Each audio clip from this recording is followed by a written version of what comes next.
안녕하세요. 이 단원별 모의고사가 또 시작이 됐네요. 그래서 저희 이제 단원별 모의고사를 진행하는데, 단원별 모의고사를 어떤 식으로 진행하고 또 단원별 모의고사가 왜 중요한지 그 부분에 대해서 잠깐 소개해 드릴 건데, 그래서 혹시 지금 이제 그 단원별 모의고사 세법 맛보기 10문제를 제공해 드리고 그 10문제를 직접 한번 풀어 보셨으면 해설을 들으면서 왜 단원별 모의고사가 중요했는지 또 그걸 한번 느껴보시기 바라네요. 그래서 단원별 모의고사는 어떤 식으로 진행을 하는가, 단원별 모의고사가 무엇을 말하는지 소개를 시켜드릴게요. 단원별 모의고사라는 것은 단원별로 먼저 이론을 정리를 하시는 거예요. 첫 번째로 이론을 정리하고 그 정리된 이론을 실전 문제로 학습을 하고, 이게 이제 두 번째예요. 그래서 먼저 단원별 이론 정리를 한 다음에 문제를 푸시고, 문제를 푸는데 이게 시험에 출제되는 유형을 계속적으로 저희가 문제로 만들어 드리기 때문에 이 단원에서는 어떤 문제가 출제가 되는지 그 출제 유형을 적응을 하셔야 돼요. 그 다음에 이제 제일 중요한 게 어떤 내용이냐면, 문제를 풀 때 내가 이 문제가 진짜로 내가 알아서 풀었는지 모르고 풀었는지 또 찍었는지 이런 걸 체크를 하셔야 돼요. 그래서 어느 부분이 내가 약한지, 내가 약점을 내가 찾아 놓으셔야 돼요. 내 약점을 체크해 가지고 내가 이 단원이 좀 약하구나, 그러면 이 단원을 정확히 체크해서 그 부분을 보완하셔야 돼요. 그래서 이제 마지막으로 이제 안정적인 점수를 만들기 위해서 이 단원별 모의고사가 필요한데, 단원별 모의고사에서 한 단원에서 나오는 문제들이 대략 한 문제가 될 수도 있고 두 문제가 될 수도 있고 어떨 때는 막 그 단원에서 세 문제도 나올 수 있고 그래요. 그래서 어느 부분에서 어떻게 문제가 출제가 되는지 이걸 꼭 확인을 하셔야 돼요. 그래서 단원별 모의고사라는 것은 이 단원에서 어떤 형태의 문제가 출제되는지를 여러분이 파악을 해 보셔야 돼요. 그리고 이제 제가 이제 단원별 모의고사는 세법은 저는 다른 이제 저희가 이제 총 단원별 모의고사는 6회로 진행을 하는 게 기본인데, 저는 아마 8회차가 진행이 될 거예요. 그래서 첫째 주부터 이론 정리하는 그 주부터 해서 총 8회에 걸쳐서 진행이 되는데, 이제 진행할 때마다 예를 들어 한 회차에 30문제씩 제공하는데 이 출제 빈도표를 다 줘요. 그래서 예를 들어서 제1장에서 12문제를 출제했고 2장에서 18문제를 출제해서 총 30문제를 이렇게 출제한다고 어느 범위를 지정을 해줘요.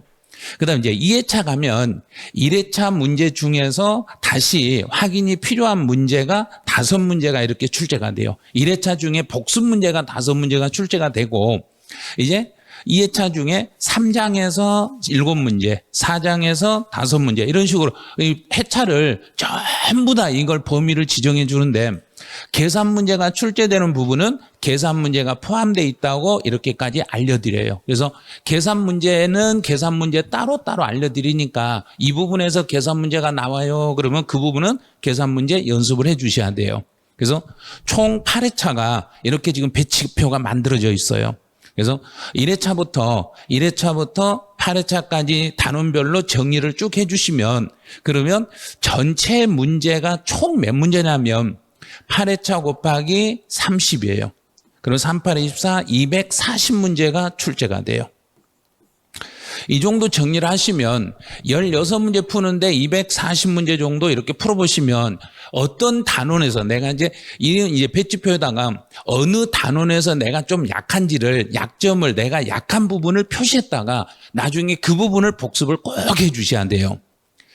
그리고 이제 단원별 모의고사를 어떤 식으로 활용을 해야 되냐면, 제일 먼저 할 일은 먼저 문제를 풀어주셔야 돼요. 먼저 문제를 풀고 해설 강의를 나중에 들으셔야지, 문제를 안 풀고 해설 강의를 들으신 분이 있어요. 그리고 또 하나, 또 이런 분이 계시는데, 문제는 다 풀고 해설 강의를 안 듣고 나는 해설 안 들어도 돼요, 나는 문제 풀었으니까 이걸로 됐어요 하신 분이 생겨요. 그러면 그 문제는 내가 맞췄다고 하는 게 아니라 5개 지문 중에서 혹시라도 내가 맞은 지문이 있는데 틀린 지문으로 시험 문제가 나왔을 때 어느 부분을 어떻게 해설할지를 모르니까 100% 정답률을 장담할 수 없어요.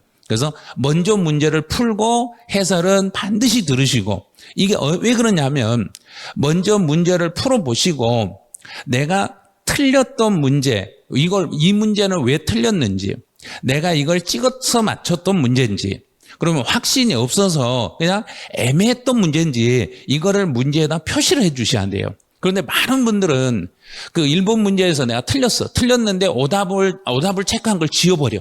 그리고 예를 들어 1번, 2번, 3번, 4번, 5번이 있는데 만약에 내가 3번을 찍었는데 정답은 4번이네? 그러면 3번에다 했던 걸 이거 싹 지워버려요. 지워버리고 내가 맞췄다고 4번에다 이렇게 동그라미를 쳐놓으신 분이 생겨요. 그리고 나 시험장에 가면 다시 또 3번을 찍어가지고 오답을 찍어서 반드시 또 문제를 틀리게 돼요. 그러니까 언제나 통역 문제, 단원별 문제 푸실 때 틀린 문제, 내가 찍었던 문제, 확신이 없었던 문제, 이 표시를 반드시 문제에다 표시를 해 놓으셔야 돼요. 이제 두 번째는 문제 해설을 들으실 때 어떤 식으로 이게 저희 강의를 할 때 선생님들이 해설하는지, 그래서 정답이 중요한 게 아니라는 걸 꼭 가르쳐야 돼요. 저희가 문제 출제하는 게 그 문제를 그대로 정답으로 출제하는 게 아니라 왜 이 문제를 출제했는지 그 의도를 알으셔야 돼요.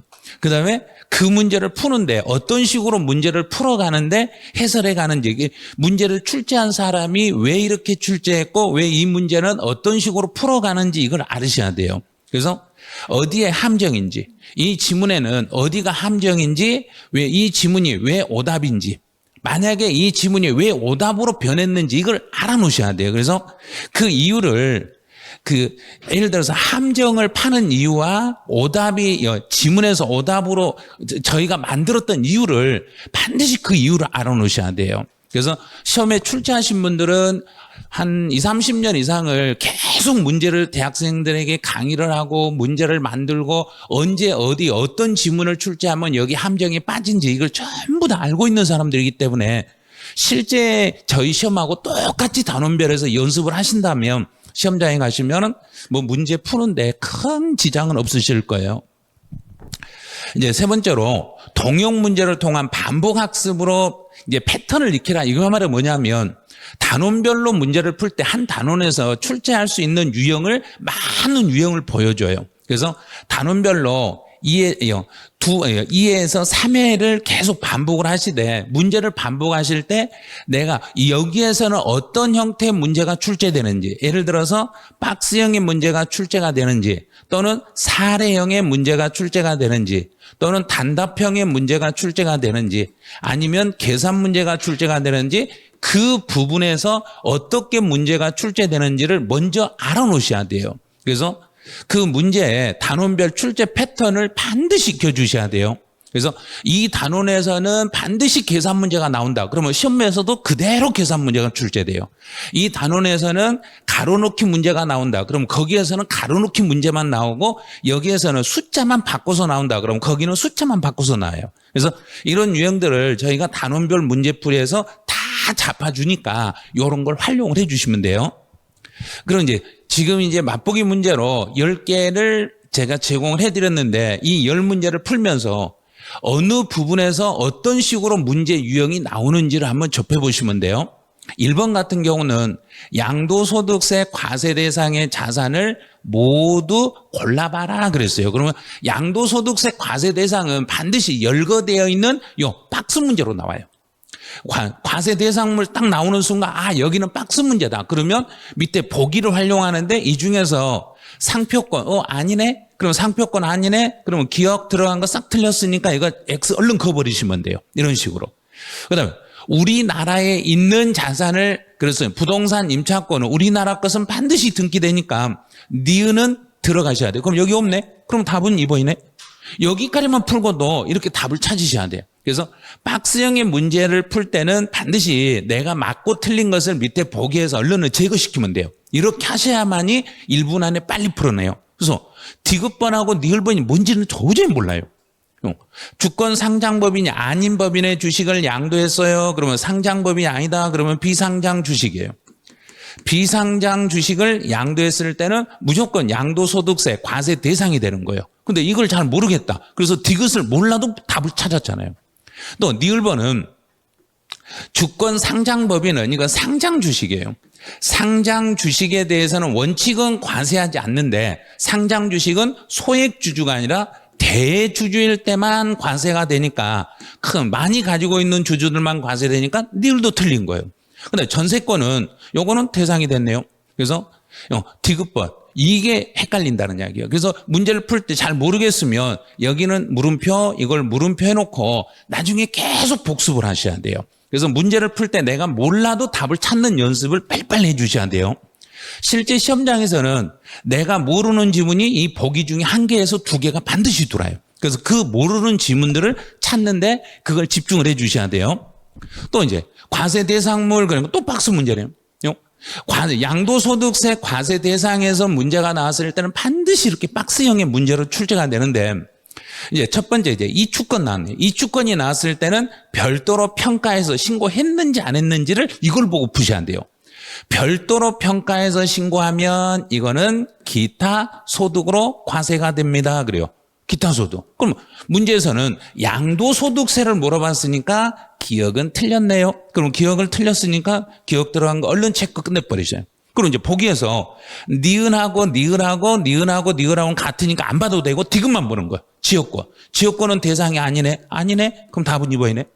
이런 식으로 밑에 보기에서 중복된 내가 선택한 단어에서 중복이 있으면 이거 읽을 필요가 없는 거예요. 시험장에서는. 근데 실제 공부할 때는 조합원 입주권 이건 대상이네. 그다음에 신탁의 이익을 받을 걸 이건 뭔 말인지 모르겠는데 그럼 모르면 무조건 물음표로 해놓으셔야 돼요. 이렇게 물음표로 해놓으시고 저희가 이제 계속 이론서로 배웠던 통합 이론서에 찾아보시면 신탁의 이익을 받을 권리도 여기도 양도소득세 대상이고 최근 3년 전에 개정이 됐다는 걸 알 수 있네. 그러면 신탁의 이익을 받을 권리가 지금까지 기출문제 나왔는가 한번 쭉 뒤져보는 거예요. 그런데 한 번도 안 나왔네. 그럼 이런 건 나올 수도 있겠구나 하고 이걸 찾아내시는 거예요. 그래서 문제를 풀면서 어떤 식으로 내가 문제를 풀고 시험장에 가서 안 틀리고 정확하게 답을 찾는 건지 이걸 단원별 모의고사 문제를 풀이하면서 이걸 익혀주셔야 돼요. 그다음 이제 세 번째는 양도에 해당하는 것. 그러면 양도라는 것은 이론 문제로 나올 수도 있고 이 유형을 박스 문제로 바꿀 수도 있어요. 그럼 이론으로 나올 때는 양도에 해당한다. 그럼 환지 처분으로 지목을 변경했어요. 그럼 이름만 바꿨으니까 양도는 아니에요. 두 번째는 이제 부담부 징해에서 채무에게 해당하는 부분을 채무를 제외한 나머지는 징역이기 때문에 이것도 제외가 되는 거예요. 그다음 이제 양도 담보는 원칙은 양도인데 끝에 보니까 변제 충당이네. 변제 충당했으면 이거 양도네. 그럼 답은 3번이네. 그럼 이거 쉽게 문제를 풀어요. 그다음에 환원. 매매 원인 무효소. 그럼 물건을 팔았다가 소송해서 다시 원위치 시켰으니까 양도는 아니네요. 그다음에 경매라는 것은 양도인데 본인이 재취득했을 때는 양도가 아니에요. 그래서 문제 풀 때 이제 3번에서 답이 정확하게 나와버리면 실제 가서는 4번, 5번을 읽을 필요가 없는 거예요. 시험장에 가서는. 그런데 지금 연습하실 때는 절대로 이제 주의할 게 연습하실 때는 다 보셔야 돼요. 그다음에 이제 제일 주의해야 될 지문이 2번이에요. 2번 같은 건 조심해야 되는데 부담부 증여가 나왔을 때는 배우자나 직계 존비속간이 있는지 없는지를 꼭 확인하셔야 되는데 이걸 확인 안 해도 되는 게 여기 때문에 그래요. 채무에게 해당하는 부분을 제외합니다. 채무를 제외했으니까 채무 인수를 제외한 나머지는 무조건 증여로 보기 때문에 누구든지 증여 보기 때문에 이런 건 만약에 여기서 채무에게 해당하는 이렇게 나와버리면 해당하는 이 부분이 나오면은 배우자나 직계 존비속이냐 이외인가를 반드시 고려해야 되는데 그 이외를 하겠으니까 바로 증여로 갑니다. 이렇게 보는 거예요. 그래서 이제 4번은 또 양도에 해당하는 것을 똑같은 유형을 이렇게 박스 문제로 바꾸는 거예요. 박스형으로. 그래서 이 양도로 보는가 양도로 안 보는가 여기 문제는 문장 1, 2, 3, 4 이렇게 번호로 나올 수도 있지만 박스형의 문제로 나올 수도 있으니까 대비를 반드시 2개를 하셔야 돼요. 똑같은 내용이죠. 부담부 징여에 있어서 채무에게 상당하는 부분을 인수했네. 그러면 여기는 배우자나 직계 존비속인지 아닌지를 꼭 확인하셔야 돼요. 배우자나 직계 존비속이 아닌 걸 인수했으니까 양도가 되네요. 그럼 양도에 해당하는 것으로 묶인 거 그랬으니까 기억 나머지는 다 탈락. 자, 니은하고 디귿이네. 단순 나오면 이건 양도 아니네. 그럼 답은 2번이네. 끝. 이런 식으로 푸는 거예요. 문제를 풀 때 밑에 보기를 활용하시면 엄청 쉬워요. 그다음 담보, 양도 담보 나오면 끝에 가서 변제 충당, 그러면 이거는 양도. 보류지로 충당했어요. 그럼 이건 원래는 대물 변제니만 보류지로 충당하는 것은 예외적으로 양도가 아닌 걸로 규정이 돼 있으니까 여기에서는 여기가 잘 헷갈린다. 그러면 헷갈리는 부분 앞에다 꼭 이렇게 물음표를. 보기를 문제 풀 때 이걸 다 알아서 푸는 게 아니라 몰라도 답을 찾을 수는 있어요. 그런데 이 실전 연습을 해야 되니까 내가 부족했던 부분이 어느 부분을 부족하고 어느 부분이 지금 이해가 안 되는지를 찾아가지고 그걸 공부를 해 주셔야 돼요. 이제 5번 문제 딱 나오면 순간 부담부 증여에서는 계산 문제가 출제가 되네요. 그래서 올해 이제 36회 시험에서는 분명히 부담부 증여 계산 문제가 나올 거예요. 그럼 계속적으로 단원별 문제 풀 때 계산 문제 유형을 여러 가지 유형으로 바꿔서 출제를 해드릴 건데 이 계산 유형을 풀 때 제일 먼저요. 무엇을 물어봤는지를 보셔야 돼요. 양도 차익을 물어봤으면 양도 가액에서 취득 가액을 빼고 필요 경비를 빼면은 양도 차익이 나온다는 걸 얼른 이렇게 가위결로 써놓으셔야 돼요. 그리고 이제 증여 당시에 토지의 시가는 15억인데 이 15억을 양도 가액으로 생각하는 거예요. 그다음에 과거에 취득했던 건 8억이고 필요 경비는 없어요. 그랬으니까 15억에서 8억을 빼면은 이게 7억 정도 되네요. 자, 7억. 7억인데 7억은 여기 답이 있네. 5번이 답이 있으니까 5번을 찍어. 그럼 바로 틀려버린 거죠. 왜냐하면 부담부 증여에서는 이 7억은 전체 15억 중에서 채무 인수하는 액수만큼이 양도니까 15분의 3이 되는 거예요. 15분의 3. 그러면 3, 5, 15. 그럼 이걸 나누면 얼마가 되냐면 1억 4천이 나와요. 1억 4천. 이렇게 곱해버리면 돼요. 계산해 놓고 이거를 양도 비율로 전체 중에서 채무 인수액으로 곱해버리면 바로 답이 떨어지는 거예요. 그래서 7억이 나온다고 이걸 7억을 답을 해버리시면 안 돼요. 그래서 이 부담부 증여 같은 경우는 연습하면 누구나 풀 수 있는 문제들이에요. 그래서 아직 잘 모르겠다. 그러면 전체적으로 양도 차익을 계산하는 양도 차익의 공식을 먼저 이 식을 외우시고 암기를 해 놓으셔야 돼요. 하고 그다음에 양도 비율이 양도할 때 이 전체 중에 양도 비율이 어떻게 되는지 그러면 양도 비율은 전체 증여 가액 중에서 채무를 인수한 만큼이 양도 비율이니까 전체 15억 중에서 3억으로 곱하기 해버리시면 답이 그냥 나오게 돼 있어요. 이제 5문제 해설을 들어보니까 이제 어떤 분이 단원별 모의고사를 들으면 도움이 되는지 이제 그걸 알려드릴게요. 내가 이론은 한 번은 들었지만 문제 적용이 어려운 수험생이 있어요. 내가 분명히 이론은 알고 있는 것처럼 보이는데 문제를 풀면 문제를 자꾸 틀리시는 분이 생겨요. 그래서 왜 그러냐면 이제 이론을 내가 이론 강의를 듣고 이론을 다 안다고 생각하는 거예요. 이론을 다 안다고 착각을 하기 때문에 문제를 풀면 막히는 수험생은 단원별 모의고사에서 여러 유형의 문제를 접해보면서 어느 부분에서 내가 막히고 있는지 어느 부분에서 잘못되고 있는지를 이걸 찾아주셔야 돼요. 그래서 지문이 길어지면 헷갈리거나 또는 선택지를 고르기 어려운 수험생들이 있어요. 근데 세법은 문제 지문이 상당히 길게 나오기 때문에 이 긴 지문 중에서 핵심 단어를 찾는 연습을 단원별 모의고사에서 해 주셔야 돼요. 그래서 단원별 모의고사에서 그 긴 지문 중에서 핵심 포인트가 어디고 어느 부분을 가지고 문제를 해결해 가는지를 그걸 찾아주시면 돼요. 그래서 꼭 이게 지켜주실 게 이론 정리하시고 문제를 풀고 해설 강의를 듣고 복습으로 이 4단계 학습 방법을 반드시 해주셔야 돼요.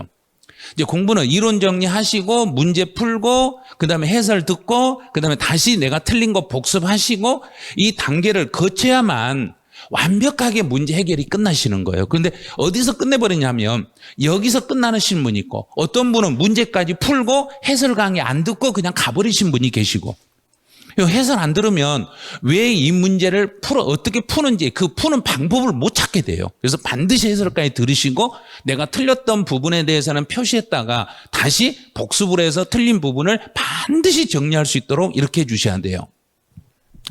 이제 두 번째는 이제 실전 감각과 출제 포인트를 익히고 싶은 수험생들이 있을 거예요. 이제 이론 정리가 어느 정도 돼가지고 나는 실제 시험장에 가서 어떤 문제가 출제되면 어떻게 풀어야 되고 내가 이런 문제를 유형을 많이 접해보고 싶은 수험생들. 그래서 실전에서 어떤 부분이 자주 출제되고 어느 부분이 꽈서 나오는지를 파악하고 싶은 수험생이 있을 거예요.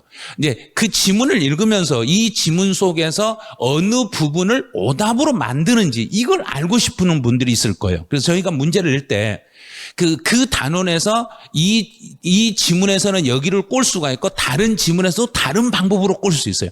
여러 각도로 문제를 만들어 드리기 때문에 시험에서 출제할 수 있는 그 유형을 다 찾아낼 수 있으실 거예요. 그래서 단원별 기출문제 패턴과 실전 출제 포인트를 집중적으로 연습하고 싶으신 분이 있을 거예요. 그래서 기존의 기출문제를 전부 분석해가지고 출제 유형으로 실제 올해 이제 36회 시험에 나올 수 있는 문제 유형으로 바꿔서 단원별로 출제를 하니까 혹시라도 나는 문제를 좀 많이 풀어보고 이 단원에서 집중적으로 어떤 식으로 문제가 나오고 어떻게 해결하는 방법을 알고 싶다. 그러면 단원별 문제풀이를 선택해서 들어보시면 돼요. 그래서 실수를 줄이고 함정을 피하는 훈련을 하고 싶으신 분, 이런 분도 이제 단원별 모의고사를 풀어보시면 아마 도움이 되실 거예요. 그다음 이제 시험이 얼마 안 남았는데 나는 점수를 좀 빨리 끌어오고 싶으신 분이 있어요. 그러면 단원별 모의고사에서 나는 내가 약했던 단원이 있으면 그 단원만 집중적으로 풀어보시는 거예요. 예를 들어서 나는 양도소득세는 자신 있다. 그럼 양도소득세는 놔두시고 나는 종합부동산세가 자신이 없다. 그럼 종합부동산세 단원에 대한 문제풀이만 집중적으로 두세 번 반복해서 풀어버리시면 돼요. 그럼 그 안에서 실제 시험에 나올 수 있는 지문이나 문제 패턴이 다 있으니까 이런 식으로 정리하셔도 돼요. 그래서 시간이 많이 없다 하면 1회차부터 8회차까지를 다 풀러가지 마시고 그 출제 제가 회차별로 출제 빈도표를 어디가 어떻게 출제했는가 배치표를 만들어 드리니까 몇 회치 예를 들어서 5회치 이 문제를 가지고 두세 번 풀어봐야 되겠네. 그럼 5회치만 출력을 해가지고 계속 그것만 풀어보시는 거예요. 그래서 이제 마지막으로 이제 단원에 내가 이제 내 어느 부분이 약하고 어느 부분을 어떻게 보완하고 싶은가. 약점을 찾고 보완하고 싶으신 분이 있으면 하나 단원별 문제풀이 해보시면 도움이 될 거예요. 그래서 제일 마지막에 제가 뭐라고 써놨냐면 단순한 암기 수준을 넘어서 실전의 문제를 푸는 능력을 키우고 싶은 수험생에게 단원별 동형 문제풀이 강의는 매우 효과적입니다. 그랬어요. 그래서 실전 감각을 익히고 내가 부족한 부분이 어느 부분이 부족하고 어느 부분을 어떻게 보완할 건지 이걸 찾고 싶으시면 단원별 문제풀이를 아마 접해보시면 도움이 많이 되실 거예요. 다시 이제 6번부터 해설해 볼 건데 양도소득세, 납세 의무와 관련하여 양도에 관한 설명을 옳지 않는 거. 이거는 이제 두 개가 혼용되어 있는 거. 이렇게 종합 문제인데 법원의 파산 선고에서 부동산을 처분했어요. 처분했으니까 팔았으니까 양도예요. 양도를 안 본다 그랬으니까 틀렸네요. 법원에서 내 파산 신청한 사람의 부동산을 처분했으니까 양도고 여기서 발생한 소득이 비과세입니다. 이렇게 되는 거예요. 이런 식으로. 그래서 나는 무조건 비과세라고 외웠는데요. 아니에요. 양도이면서 소득이 비과세. 이렇게 문제 풀 때 어느 부분에 어디를 함정을 파는지, 무슨 단어를 가지고 함정을 파는지를 체크하셔야 돼요. 자, 두 번째로 이제 재산 분할이 나오면 다른 걸 볼 거 없어요. 재산 분할 그럼 끝에 가서 양도는 아니에요. 이렇게 가면 돼요. 그다음에 현물 출자예요. 그러면 현물 출자는 무조건 양도예요. 현물 출자. 내 현물을 다른 법인에게 넘겨주고 주식을 받았으니까 바로 양도가 돼요. 근데 지목이나 지번이 변경됐어요. 그러면 이거는 양도가 아니네요. 양도 담보 계약을 체결했지만 채무 변제 충당이 되면 그때는 양도한 걸로 보겠습니다. 지문이 약간 길어지죠, 이제. 그래서 양도하고 납세 의무자하고 종합 문제가 나올 때는 지문이 약간 길어져요. 지문이 길어지지만 실제 문제 푸는 포인트는 단답형이에요, 이거는. 그다음 이제 문제 7번 같은 경우에 양도 및 취득 시기 문제는 주로 나오면은 전부 다 이렇게 이런 줄글로 나와요. 줄글로 나오는데 여기는 지문이 길어져요. 길어지는데 포인트를 딱 잡으시면 돼요. 환지를 하면서 면적이 증가됐어요. 그럼 면적이 증가됐으면 옛날 땅이 아니라 이번에 바뀐 새로운 땅이란 이야기예요. 새로운 땅이니까 그렇게 됐다는 걸 공고를 해주면 공고가 나오면 무조건 다음 날이 붙어야 돼요. 맞았네. 그다음에 장기 할부가 나오면 다른 거 다 필요 없죠. 하나, 둘, 세 개 중에 빠른 날이에요. 완성이라는 말이 나오면 뒤에 있는 지문 읽지도 마시고 그냥 완성일이에요. 완성일이 아니네. 틀렸네. 그럼 답이네요.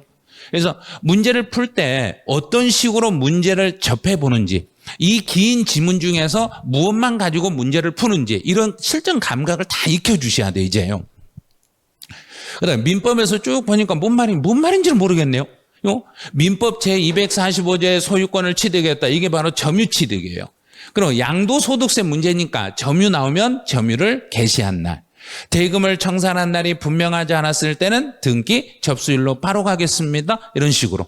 자, 그래서 이 핵심 단어를 가지고 푸는 연습을 해주시고, 혹시라도 양도 및 취득 시기 문제가 이렇게 박스형의 문제로 나올 때도 있는데, 이제 증여 그러면 양도소득세니까 계약이라는 건 절대로 들어가면 안 돼요. 그럼 옳은 걸 찾아라 했으니까 기억 들어간 거 다 틀렸네. 그럼 니은하고 니은은 공통점이니까 디귿만 보면 되겠네요. 면적이 증가돼요. 면적이 증가됐네. 그럼 공고가 나오겠죠. 공고한 날 그랬으니까 틀렸네요. 다음 날이 붙어야 되는데. 그럼 답은 2번이네. 그럼 니은은 안 봐도 된다는 이야기예요. 시험장에서는 안 봐도 되는데 지금 연습하실 때는 반드시 봐야 돼요. 수용이라는 단어가 나오면 수용 개시를 넣어서 빠른 날 끝. 그러니까 긴 지문이지만 짧게 연습하는 이런 훈련이 필요하신 거예요. 그래서 어떤 훈련을 할 것인가, 이게 단원별에서 뭐 7번, 8번 문제에서 똑같은 요 문제지만 약간의 유형을 바꿔가지고 풀 수 있는 이런 걸 보여드릴 거예요. 이제 9번은 1세대와 주택에 대한 설명으로 옳지 않는 거는 피과세는 지문이 길어요. 그런데 답은 진짜로 쉬워요. 배우자는 법률상 이혼했지만 같이 생계를 같이 하고 있으면 이 사람은 배우자에 포함합니다. 그다음 두 번째로 이렇게 지문이 길어도 이렇게 다 읽지 마시고 끝에 얼른 가봐요. 일시 퇴거한 사람이 있으면 이 사람을 포함하겠습니다. 포함하지 않는다 했으니까 이번은 틀려버렸네요. 이런 식으로. 그다음에 3번 같은, 이거 너무 어렵네요. 주택이란 그러면 앞에서 있는 거 다 지문 필요 없고 주택이란 딱 필요한 거예요. 주거용으로 사용하는 거. 사실상 주거용으로 사용하는 것을 주택이라 합니다. 다른 집은 다 필요 없어요. 실제 사실상 주거용으로 사용하면 이게 주택이에요. 그다음 나이가 30 이상이면 그냥 세대로 인정을 해줘요. 배우자 없어도 세대로 인정해 주니까 이건 지문만 이렇게 길 뿐이에요. 그다음 이제 5번이 가장 어려운데 5번 같은 경우는 이제 연습하실 때 이렇게 그림을 딱 그리셔야 돼요. 조정 대상 지역의 공고가, 여기서 이제 조정 대상 지역으로 공고를, 여기서 이제 공고가 났다. 그런데 공고가 나기 전에, 이전에 매매 계약을 체결했네. 이전에 매매 계약을 체결하고 공고가 난 이후에 잔금을 지급을 했어요. 그러면 이제 내가 여기서는 이게 취득일이니까 취득일 현재 조정 대상 지역이에요. 취득일 현재 조정 대상 지역이면 들어가서 2년을 살으셔야 돼요. 2년 거주를 해야 되는데 거주기간 2년을 충족을 해야 되는데 만약에 공고일 전에 매매계약을 체결하고 매매계약을 체결한 시점에서 무주택이었더라면, 주택이 없다는 걸 확인이 되면 그때는 2년 거주를 하지 않으셔도 됩니다. 그래서 계약금 지급일 현재 주택을 보유하지 아니한 경우, 여기서 제일 중요한 거 이거예요. 주택을 보유하지 아니한 경우에는 그때는 거주기간의 제한을 받지 않습니다. 만약에 여기서 1세대가 계약금을 지급한 날 현재 주택을 소유하고 있었어요. 그러면 그때는 2년을 거주하셔야 돼요. 그래서 이 부분이 어느 부분이 이렇게 포인트인지를 꼭 찾으셔가지고 이 지문 하나를 가지고 여기서 제한을 받는다 안 받는다가 바꿔져 버리니까 이런 건 조심하시고 이럴 때는 그림을 그려가지고 연습을 해보셔야 돼요. 그다음 이제 10번 같은 경우는 1세대 1주택에는 여기는 가로 넣기 문제가 나요. 이렇게 숫자만 나오는데 귀농이라는 말이 딱 나오면 농사지로 시골 내려갔어요. 그러면 5년 안에 일반 집을 파시면 돼. 그럼 5년만 찾아요. 5년. 답이 5번에 바로 있네. 다른 거 볼 것도 없네. 2번은 볼 필요도 없어요. 2번 같은 경우는 수도권 밖에 소지하는 주택과 수도권 밖 이 말이 딱 나오는 순간 무조건 여기는 3년 이렇게 하시면 돼요. 수도권 내려갔다가 다시 돌아왔으니까 이런 경우는 돌아와서 3년 안에 일반 주택을 양도하시면 비과세 혜택을 받을 수 있어요. 이렇게. 그래서 문제를 제가 예시 문제, 맛보기 문제로 10개 정도를 제공을 해드려가지고 한번 풀어보셨을 것 같은데 이 문제를 풀어보면서 제가 해설을 이제 이렇게 첨부해 드리니까 내가 이거 문제 풀면 나 도움이 되겠는데 그러면 단원별 모의고사를 들어보시면 되고 이거 난 안 해도 돼. 나는 안 해도 충분히 문제 풀 수 있어. 그러시면 단원별 문제 풀이하고 상관없이 이론만 정리해서 실전에 가셔도 돼요. 그런데 이제 여기에 이제 작년 이제 단원별 모의고사 풀이를 들었던 수험생들의 후기를 제가 몇 개를 알려드릴 건데 이론은 외웠는데 점수가 안 나왔던 이유를 알게 됐어요. 왜? 이론하고 문제하고 연결하고 그 문제 푸는 요령이 없었기 때문에 실제로 내가 이론은 다 암기됐다고 했는데 문제를 풀어보니까 점수가 안 나왔던 이유를 단원별 모의고사 문제를 풀어보니까 그 이유를 알게 됐어요. 그래요. 이제 왜 이게 정답이 되고 왜 이건 오답인지 정확하게 짚어주고 출제자의 시각을 이해할 수 있었어요. 문제를 출제하신 분들이 왜 이 문제를 이렇게 출제했는지를 짚어드리거든요. 그리고 저희가 이제 성적 처리를 해가지고 오답률 분석을 해가지고 어느 번호에다가 가장 많이 오답을 찍었는지 그 오답을 체크해가지고 이걸 분석을 해드려요. 강의를 하면서.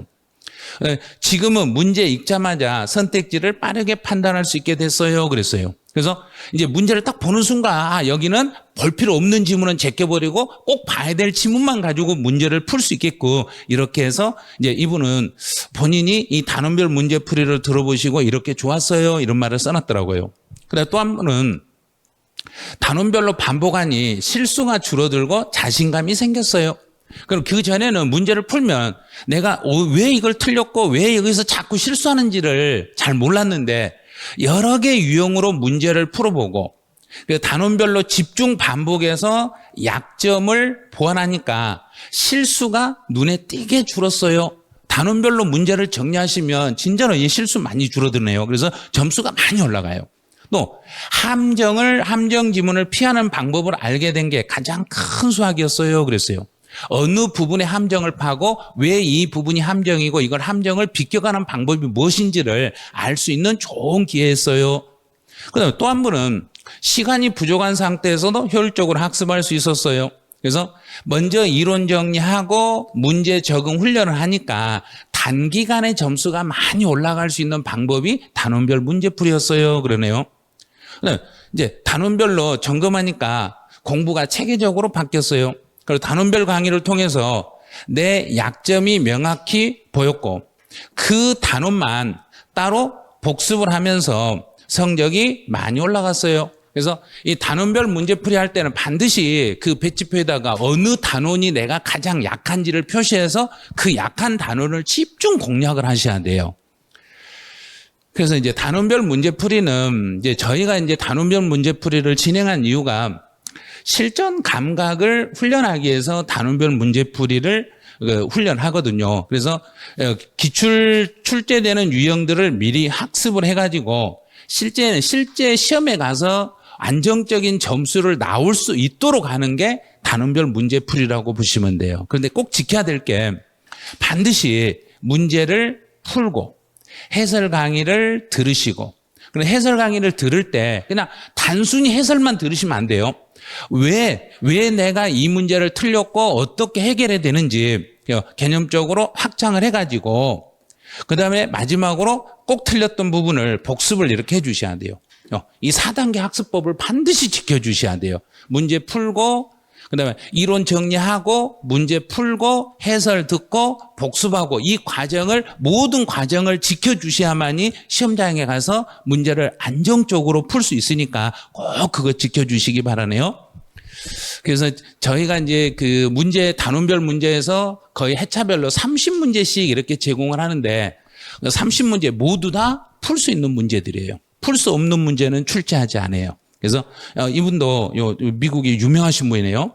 문제는 해결할 수 있는 것인데 만약에 해결할 수 없다면 그것은 문제가 아니에요. 해결할 수 없는 문제를 출제하면 그건 문제도 아니에요. 그래서 우리 수험생이 풀 수 없는 문제를 출제했다. 그럼 그건 문제가 아니란 이야기예요. 전부 다 문제를 풀 수 있는 문제를 출제하니까요. 단원별 문제풀이에서 이제 유형을 익혀주시고 단원별 문제풀이에서 어떤 식으로 문제가 출제되고 내가 어느 부분이 약하고 어느 것을 보충해야 되는지 이걸 꼭 찾아주시기 바라네요. 그래서 단원별 문제풀이는 저희가 이제 5월 달하고 6월 달에 걸쳐서 아마 진행을 다 하고 있으니까 이제 만약에 메가랜드에서 단원별 모의고사를 내가 선택해서 듣고 싶다. 그럼 아마 4월 말쯤에 페이지가 오픈되니까 4월 말쯤에 그 페이지에 들어오셔가지고 한번 확인해 보시고 나 이거 꼭 들어야 되겠다. 그러면 맛보기 문제 한번 풀어보시고 각 과목별로 내가 이 선생님하고 한번 해보면 내가 도움이 되겠구나 하고 선생님들 픽해서 한번 단원별 문제풀이 많이 한번 활용해 주시기 바라네요. 그러면 이제 강의실에서 만나 뵙기로 하죠.